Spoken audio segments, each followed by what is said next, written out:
Morning. आइए आज हम लोग समझते हैं विद्युत चुम्बकीय तरंग के बारे में। तरंग जो होता है यह काफी इम्पोर्टेंट टॉपिक है। इससे हर साल जो है कोई न कोई किसी न किसी उठा से क्वेश्चन आ ही जाता है। तो फिर आइए समझते हैं इसी ही तरंग के बारे में। आज टोटल कहने का मतलब कि इसका जो होगा 2 या फिर 3 पार्ट बनेगा, उसमें तरंग जो होगा हमारा कंप्लीट ही हो जाएगा। तो फिर सबसे पहले समझते हैं तरंग के बारे में। तरंग जो होता है यह क्या होता है कि विक्षोभ या फिर कंपन होता है, इसी को ही तरंग कहते हैं। कहने का मतलब कि किसी स्थान पर उत्पन्न विक्षोभ या कंपन को तरंग कहते हैं।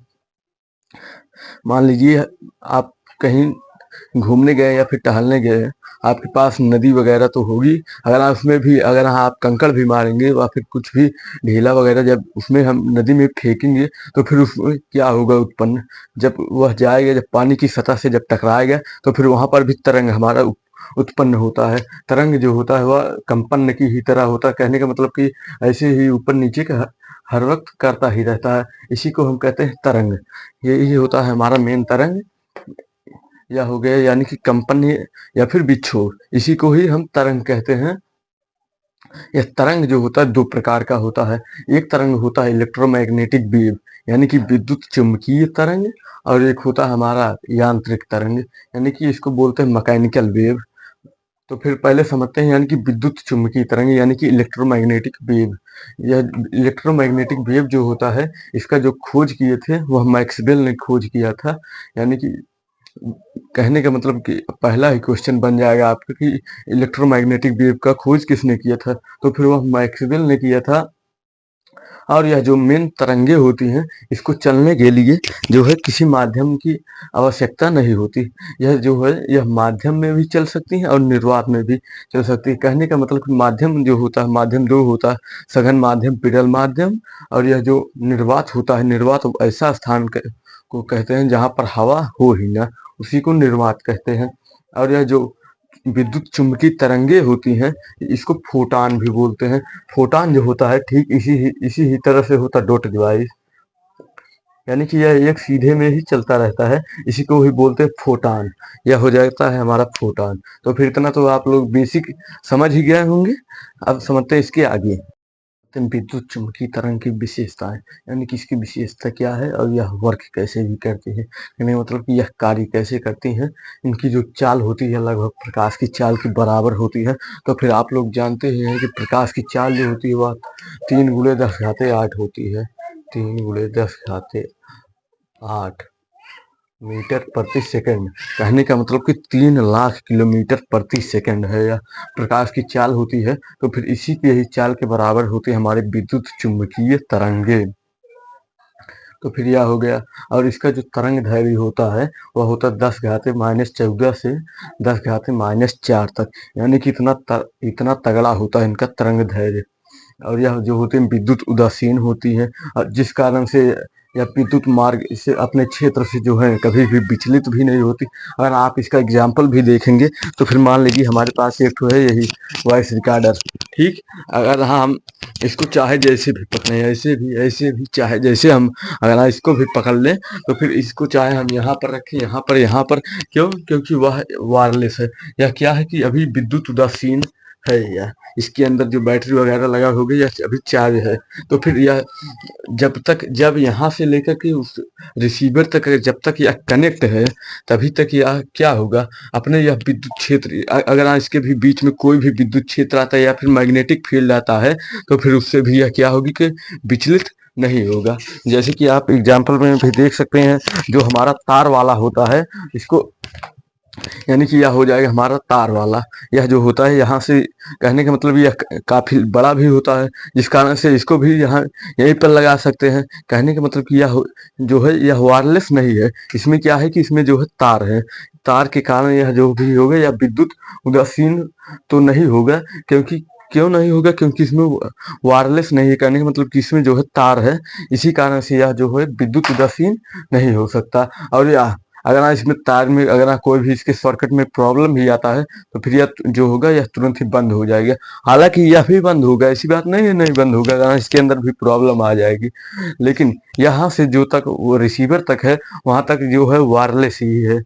तो फिर यह हो जाता है हमारा विद्युत उदासीन भी है, यानी कि इसके अंदर, और जो है बाहर अगर इसके भी अगल बगल मैग्नेटिक फील्ड चुंबकीय क्षेत्र कुछ भी आता है तो फिर क्या करेगा, यह उदासीन नहीं होगा, और यह जो होगा यह जो है विचलित नहीं होगा, सॉरी उदासीन नहीं, विचलित नहीं होगा।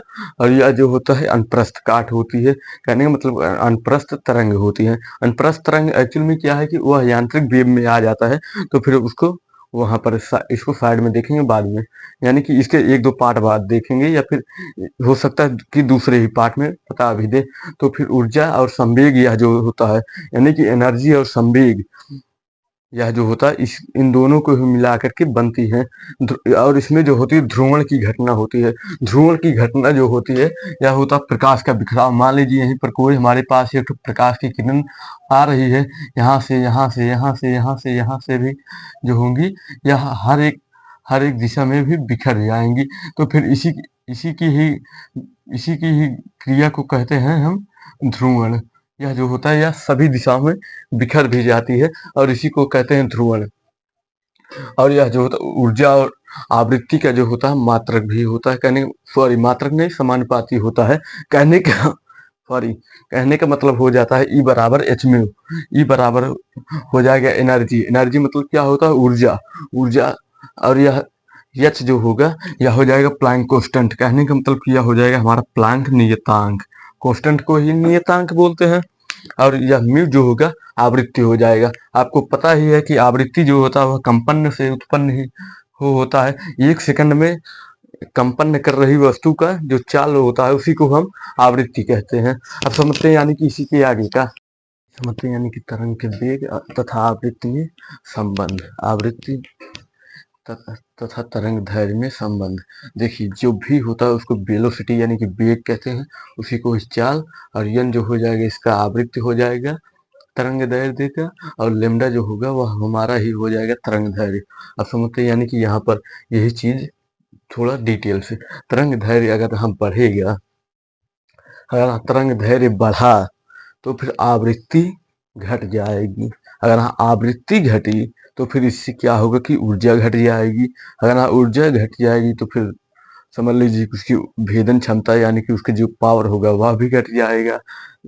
और अगर तरंग दैर्घ्य घटा तो फिर आवृत्ति बढ़ेगी, और इसी कारण से क्या होगा कि ऊर्जा भी बढ़ जाएगी। ऊर्जा के बढ़ने से भेदन क्षमता अत्यधिक बढ़ जाती है। तो यानी कि यह हमारी जो 7 विद्युत चुम्बकीय तरंगे होती है वह वर्क कैसे करती है। सबसे पहले तो इसके बारे में एक एक करके समझेंगे, लेकिन अभी इसको आप वैसे ही समझ लीजिए। कहने का मतलब देखिए अगर आवृत्ति बढ़ेगी, आवृत्ति का मतलब क्या होगा कि यानी कि अगर कंपन बढ़ेगा तो फिर क्या होगा, कंपन बढ़ेगा तो फिर तरंग दैर्घ्य क्या होगा कि घट जाएगा। अगर तरंग दैर्घ्य घटा तो फिर क्या होगा कि इससे जो होगी हमारी निकलने वाली ऊर्जा जो होगी वह कम होगी। अगर तरंग दैर्घ्य बढ़ा, अगर आवृत्ति बढ़ी, यानी कि अगर आवृत्ति बढ़ी तो फिर यह क्या होगा, तरंग दैर्घ्य घटेगा। और तरंग दैर्घ्य घटने के कारण यह इतना तेज कंपन करेगा, मार देगा, मतलब कि शरीर के आर पार निकल भी जाएगा। जैसे कि एग्जाम्पल में मान लीजिए गामा, फिर उसके बाद आ जाएगा हमारा एक्सरे, फिर उसके बाद अल्ट्रावायलेट, फिर यानी कि आ जाएगा हमारा दृश्य किरण और रक्त सूक्ष्म तरंगे, रेडियो तरंगे। अब इन सब के बारे में समझते हैं एक एक करके। तो फिर आप बस अभी इसमें इतना समझ लीजिए कि अगर आवृत्ति बढ़ रही है तो फिर समझ लीजिए कि ऊर्जा की भेदन क्षमता और ऊर्जा यानी कि पावर जो होगा वह बढ़ रहा है। अगर आवृत्ति घट रही है तो फिर तरंग दैर्घ्य बढ़ रहा है, यानी कि इससे क्या होगा, यह इसमें उतना ताकत नहीं होगा, इसमें भेदन क्षमता नहीं होगा, लेकिन हाँ इसका जो सिस्टम होगा वह काफी तगड़ा होगा।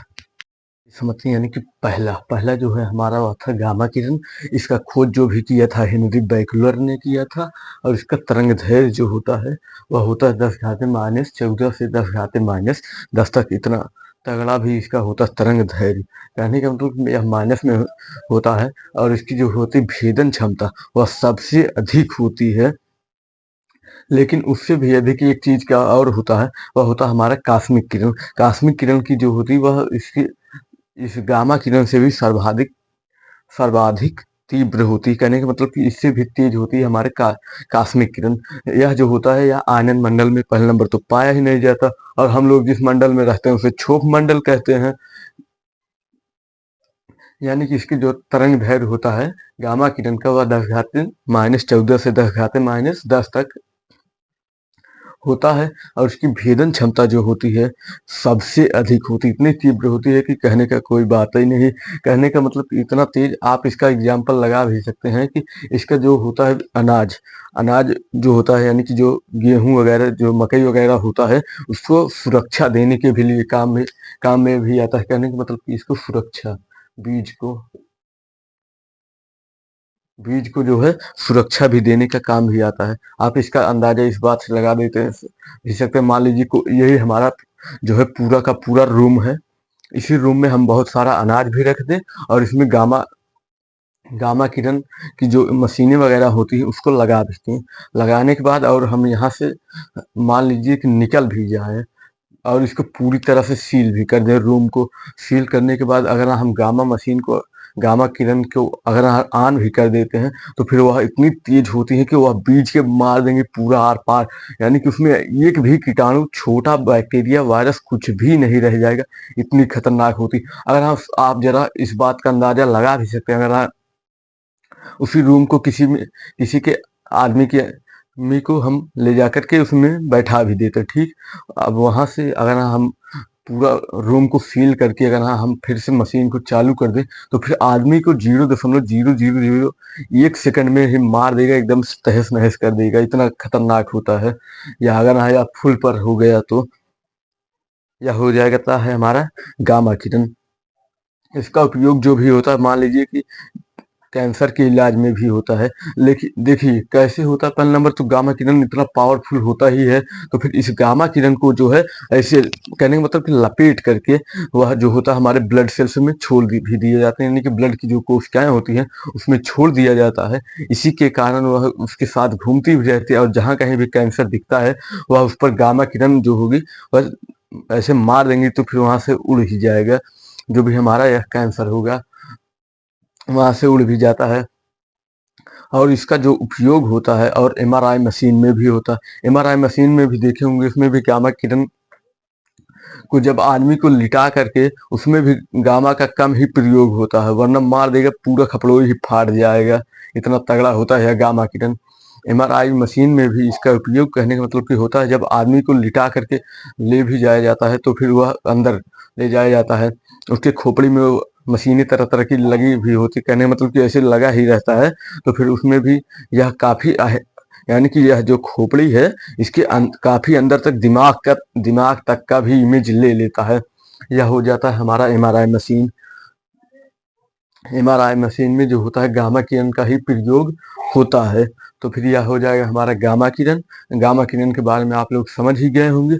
समझ लीजिए कि गामा किरण अनाज को जब हम सुरक्षा देने के लिए उसमें ले भी जाते हैं तो फिर उसको इतनी सेफ्टी के साथ रखते हैं, कहने का मतलब कि ताकि कोई भी आदमी उसके अगल बगल में रह ही नहीं सके। इतना अच्छे से सील भी करते हैं तभी वह चालू भी करते हैं, वरना कोई भी जाएगा तो फिर समझ लीजिए कि वह डेट खत्म ही हो जाएगा। इतना खतरनाक होता है यह गामा किरण। तो यक्स किरण, एक्चुअली में यक्स किरण को ही एक्सरे कहते हैं। फिलहाल एक्सरे के बारे में तो बताना कुछ ज़्यादा ज़रूरी है नहीं, वैसे पर एक्सरे तो आप सभी लोगों ने कई बार कराया भी होगा या फिर एक्सरे का जो मेन रिपोर्ट होता है उसको देखा भी होगा। उसमें क्या होता है कि इसका जो हड्डियों को होता है, वही हड्डियाँ जो होती हैं वही हमारी छप भी जाती। मान लीजिए हमारा यह हाथ है, ठीक। अगर ना इस पर हमारा एक्सरे यानी कि एक्स किरण अगर हम इस पर डालेंगे तो फिर यह क्या करेगा, यह जो चमड़ा है, चमड़ा वगैरह जो भी है, यह एकदम से भेद देगा, कहने का मतलब छेद देगा। छेद करने के बाद जो है हड्डियां होंगी वह हमारी इस तरफ जो होंगी साफ एकदम नजर आने लगेंगी, कहने का मतलब साफ साफ दिखाई भी देने लगेंगे। देखिए इसका खोज जो था रुंटजन ने नामक वैज्ञानिक ने किया था, और इसका मात्रक जो था वह अभी अपने नामों पर ही रख लिया था, कहने का मतलब रुंटजन ने ही अपने ही नाम पर इसका मात्रक भी रख भी दिया था। इसका जो तरंग दैर्घ्य होता है वह होता है 10⁻10 मीटर से 10⁻−8 मीटर तक इसका तरंग दैर्घ्य होता है। और इसका उपयोग जो होता है वह होता है एक्सरे में, सीटी स्कैन में, आंत का उपचार ये करने मतलब जो आंत में हमारी प्रॉब्लम होती है उसका भी उपचार करने में इसका उपयोग काफी ज्यादा होता है। तो फिर आप समझ सकते ही हैं, एक्सरे तो आप लोग अच्छे से समझते हैं। और एक्सरे का जो होता है एडवांस, कहने का मतलब कि एक्सरे का जो होगा एडवांस रूप ही होता है सीटी स्कैन। एक्सरे अमूमन सभी लोग जानते हैं, जो कि हड्डियों का जो है प्रतिबिंब यानी कि एक तरफ दिखाई भी देने लगता है, एक्सरे वह हो जाता है। और जो डॉक्टर होता है वह 6 रोटेजन एक्सरे का ही उपयोग करता है। क्यों? क्योंकि अगर उससे अधिक गए यानी कि 20 रोटेजन से अगर अधिक हुआ तो फिर यह काफी ज्यादा हानिकारक भी हो सकता है। इससे क्या होगा कि आदमी मर भी सकता है अगर इससे अधिक का उपयोग करता है एक्सरे में। देखिए सीटी स्कैन जो होता है वह काफी उतना तो है नहीं, इसी एक्सरे का ही एडवांस रूप होता है सीटी स्कैन। अ, यह जो होता है इससे भी कम होता है, कहने का मतलब कि सीटी स्कैन और आंत का भी ऑपरेशन होता है, या यानी कि एक्स किरणों से, यानी कि इसी को ही कहते हैं एक्सरे। वही हो गया बराबर बात, एक्सरे को ही कहते हैं। तो फिर सीटी स्कैन, सीटी स्कैन में भी आप लोगों ने सीटी स्कैन का रिपोर्ट भी देखा होगा। उसमें क्या होता है कि जो हमारा दिमाग उमाग होता है पूरे शरीर को भी स्कैन कर लेता है, जहां जहां पर प्रॉब्लम होता है बता भी देता है। उसमें जो होता है हमारा एक्स किरण का उपयोग होता है। तो फिर यह आप लोग जो है एक्स किरण समझ गए होंगे। अब कल समझेंगे, यानी कि हम समझेंगे उसके बाद जो हमारा दूसरा तीसरा जो भी होगा वह होगा हमारा पराबैंगनी खंड यानी कि अल्ट्रावायलेट। अब इसमें समझेंगे कि हमारा जो ओजोन परत होता है उसमें से O3 जो होता है वह काफी खतरनाक होता है, जो कि गोरे लोगों को कैंसर भी कर सकता है। अब इसको समझेंगे कल कि कैंसर का इलाज कैसे होता है। सॉरी, कैंसर नहीं, मतलब कि वह अल्ट्रावायलेट जो किरण होती है जो सूर्य के प्रकाश से जो छन करके आती है, ओजोन परत छान भी लेता है, उसको धरती पर पड़ने नहीं देता। वरना जो गोरे लोग होंगे जो घूमते टहलते रहते हैं धूप वगैरह में, जो गोरे होंगे उसके उनके अगर यहाँ हाथों उथों पर कहीं पर भी पड़ जाएगा तो फिर वह क्या करेगा कि कैंसर का रूप भी रूप ले लेगा। तो फिर अब इसको समझेंगे कल।